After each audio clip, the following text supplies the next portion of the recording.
Hello, my name is Arthur, and in this video we're going to go forward with making the enemy die animation. So in the last video I demonstrated making how to make 5 images for his little explode animation. Now, I'm thinking that because his die routine is going to be complicated, that I'd rather make it as its own scene. So I'm going to start with a node 2D. Call it fire at enemy die. Then I'm gonna give it a bunch of sprites.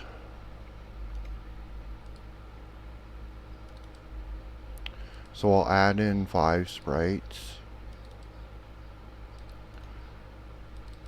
I could duplicate the sprites. I don't know what happened there.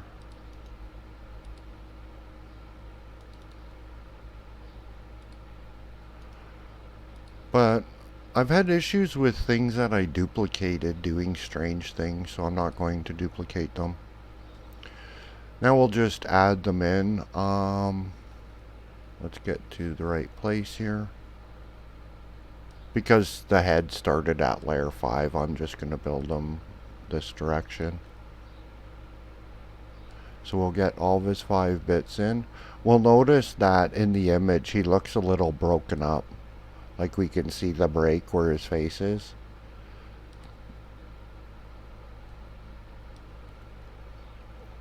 But that's okay. It's not going to have any effect on the graphic at all. So we'll get all 5 layers in. Then we'll add in an animation player.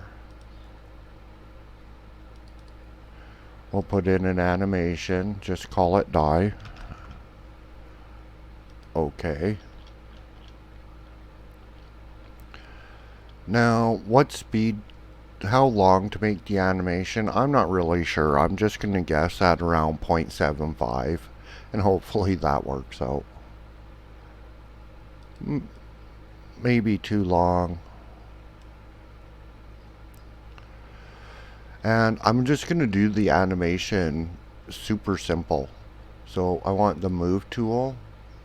We can toggle each piece visibility to see what we're doing or which piece we're working on. And all we're going to do is we're going to key in positions and rotations at the beginning of the animation and at the end of the animation, and then animate alpha of the entire thing so that it disappears from view. So we'll just go through each of the sprites to start off and key in the position and rotation. So that will, let's get on the enter key so we can go a little bit faster.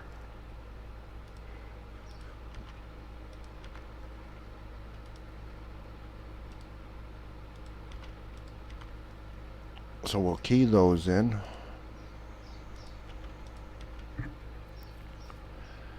Then at the end of the animation, in here, we'll key in visibility, alpha. We might want to key that in another time too. So at the end of the animation, let's get right to the absolute end, which we can't do. We actually have to change our snap option to 0.05 or turn it off entirely. So that lets us get to the last one. So we can just grab the pieces one by one.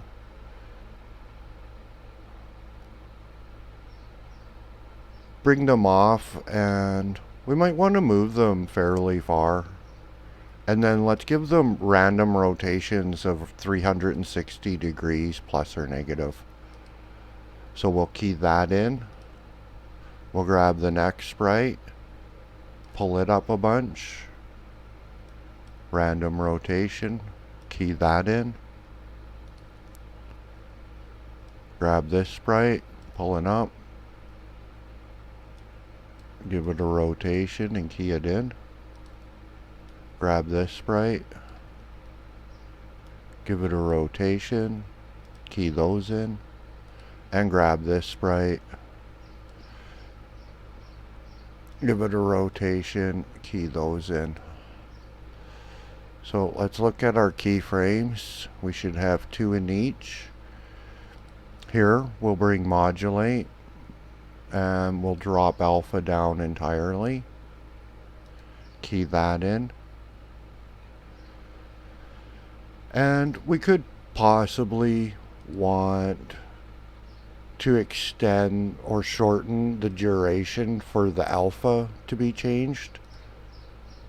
So we would go somewhere in the middle and key it in as full. That way the fade in is at a different rate. So we would just key that in. So that would be the animation. And let's see what we get from that. We'll just play it. And he just flies apart. So maybe the speed on that is a little bit slow, but I'm going to call it good enough. So we can control save that into the actors folder.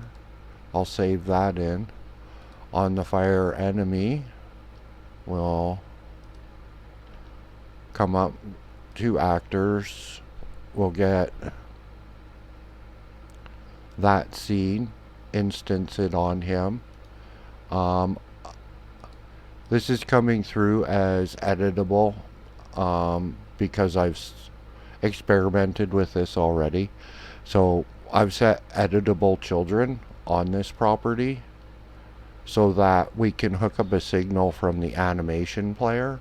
So we want an animation finish signal. So we'll connect that to fire enemy. Connect that in. And on that animation finished, we'll have him cue free. So that will be the point that his demise happens at. We'll turn off the visibility of fire enemy. But we should actually look at what we got with fire enemy. Die. And we can see the location is a little bit off.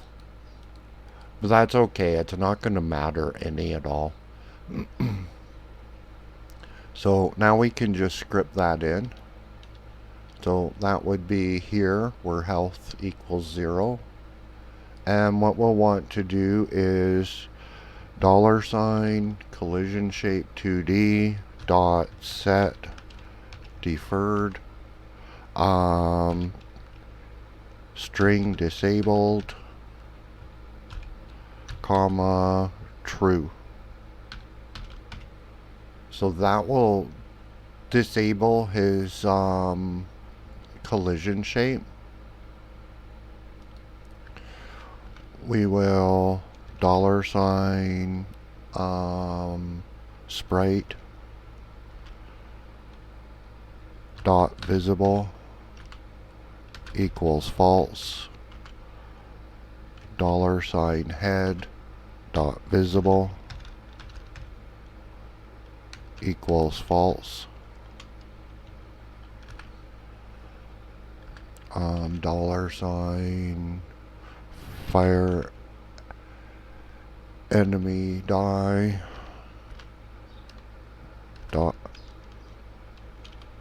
dot visible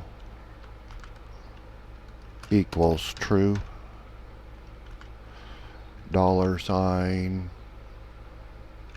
fire enemy animation player dot play die. We have a warning. That's the animation player signal. We need to just preface with an underscore so that it can tell that